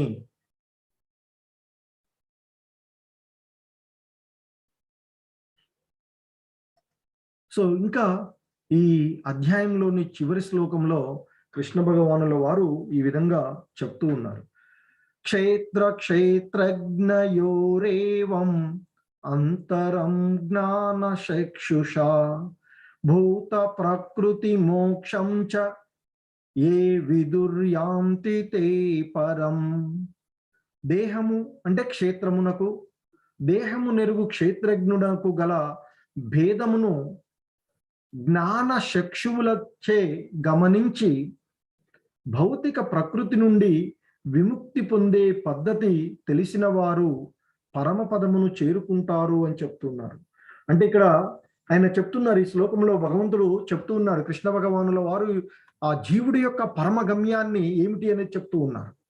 అంటే ఎవరైతే దేహానికి అంటే ఈ క్షేత్రమునకు, అలాగే ఆ దేహంలో ఉండేటువంటి ఆత్మ క్షేత్రజ్ఞుడికి ఉన్నటువంటి భేదమును తన యొక్క జ్ఞానము ద్వారా, జ్ఞాన నేత్రాల ద్వారా చూసి, అలాగే ఆ ప్రకృతి బంధము నుండి ఎప్పుడైతే జీవుడు ప్రకృతిలోకి వస్తూ ఉన్నాడో ఆ ప్రకృతి సంగత్వము ద్వారా అతడు పొందేటువంటి ఆ గుణాలను వదిలివేస్తాడో అతడు ఆ మోక్ష పద్ధతిని అర్థం చేసుకోగలిగినటువంటి వాడు అని చెప్తున్నారు. అటువంటి వారు ఆ భగవంతుని యొక్క దివ్యధామాన్ని చేరుకోగలుగుతారు అని చెప్తున్నారు. సో ఇక్కడ శ్రీల ప్రభుపాదుల వారి యొక్క భాష్యం ఈ విధంగా చెప్తున్నారు. ఆయన దేహానికి, దేహ యజమానికి, పరమాత్మునికి ఉన్న భేదాన్ని మనిషి తప్పక తెలుసుకోవలసిందే అనేటువంటిది ఈ 13వ అధ్యాయం యొక్క సారము అని చెప్తున్నారు. 8వ శ్లోకము నుండి 12వ శ్లోకం వరకు వివరించినట్లు మోక్ష పద్ధతిని అతడు గుర్తించాలి, అప్పుడు అతడు పరమగమ్యాన్ని చేరుకుంటాడు అని చెప్తా. అంటే ఈ ఆత్మ, అంటే ఈ జీవుడు అది తెలుసుకున్నప్పుడు అతడి యొక్క పరమగమ్యాన్ని చేరుకోగలుగుతారు అని చెప్తున్నారు. అలాగే శ్రద్ధావంతుడైనటువంటి వ్యక్తి మొట్టమొదట భగవంతుని గురించి వినడానికి సత్సాంగత్యాన్ని కలిగి క్రమంగా జ్ఞానవంతుడు కావాలి. ఇంతకుముందే చెప్పుకున్నాం కదా, ఒక్కొక్కసారి ఒక ప్రామాణికమైనటువంటి మహాత్ముల ద్వారా వినడం ద్వారా, లేదా భక్తుల యొక్క సాంగత్యంలో ఉండడం ద్వారా, అందుకే మీకు భక్తి వృక్ష క్లాసు సంగత్వంలో ఒకరికొకరు ఆధ్యాత్మిక విషయాలని డిస్కస్ చేసుకోమని చెప్తున్నాం. అలా సంగత్వాన్ని కలిగి క్రమక్రమంగా జ్ఞానవంతుడు కావాలి అని చెప్తున్నాడు. అతడు గురువును స్వీకరిస్తే భౌతిక పదార్థానికి, ఆత్మకు భేదాన్ని తెలుసుకోగలుగుతాడు అని చెప్తున్నారు. అదే తదనంతరం ఆధ్యాత్మిక అనుభూతికి మెట్టు అవుతుంది. అలాగే నానా రకాల ఉపదేశాల ద్వారా గురువు తన శిష్యులకు జీవిత భౌతిక భావన నుండి ముక్తి పొందడాన్ని ఉపదేశిస్తాడు. ఉదాహరణకు భగవద్గీతలో శ్రీకృష్ణుడు అర్జునుడికి భౌతిక భావనల నుండి విముక్తి చేయడానికి బోధన చేసినట్లుగా మనకి కనిపిస్తూ ఉంటుంది. సో ఈ భగవద్గీతలో ఈ భౌతిక భావనలన్నీ కూడా అర్జునుడు మొదటి అధ్యాయంలో అతను పొందినటువంటి ఆ విషాదము, ఇవన్నీ కూడా భౌతిక భావనల ద్వారా పొందినటువంటివి.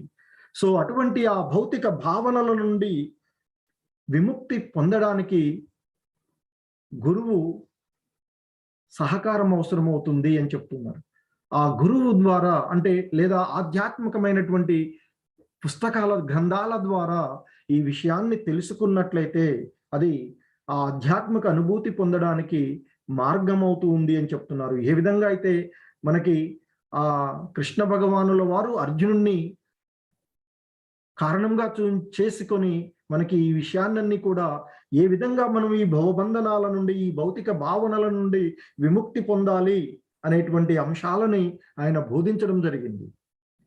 సో అలాగే ఈ దేహము భౌతిక పదార్థం అని మనిషి అర్థం చేసుకోగలుగుతాడు. ఎప్పుడైతే ఆ బోధనలను, ఆధ్యాత్మిక గ్రంథాలను సరైనటువంటి పద్ధతిలో అవగాహన చేసుకోగలుగుతారో వారు ఈ దేహము భౌతిక పదార్థం అని అర్థం చేసుకోగలుగుతారు. దానికి ఆ 24 తత్వాలతో విశ్లేషణ, ఇంతకుముందు చెప్పారు కదా, ఈ దేహము 24 మూలకాలతో ఏర్పడినది అని చెప్తున్నారు.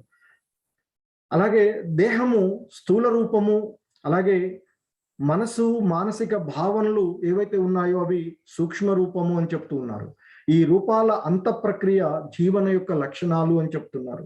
కానీ వీటన్నిటిపైన ఆత్మ ఉన్నది, అలాగే పరమాత్మ కూడా ఉన్నాడు. ఆత్మ పరమాత్మలు ఇద్దరు ఉన్నారు అని చెప్తున్నారు. అలాగే ఆత్మ మరియు ఆ 24 తత్వాల కలయిక చేతనే ఈ భౌతిక జగత్తు నడుస్తూ ఉన్నది అని చెప్తూ ఉన్నారు.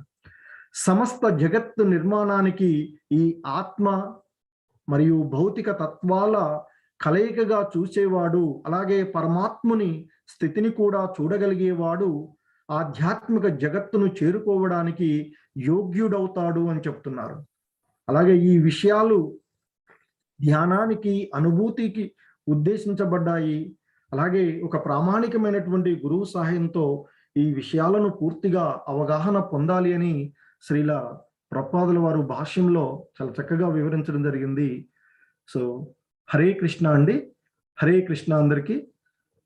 హరే కృష్ణ కృష్ణ కృష్ణ హరే హరే, హరే రామ రామ రామ హరే హరే. హరే కృష్ణ. సో ఏవైనా సందేహాలు ఉన్నట్లయితే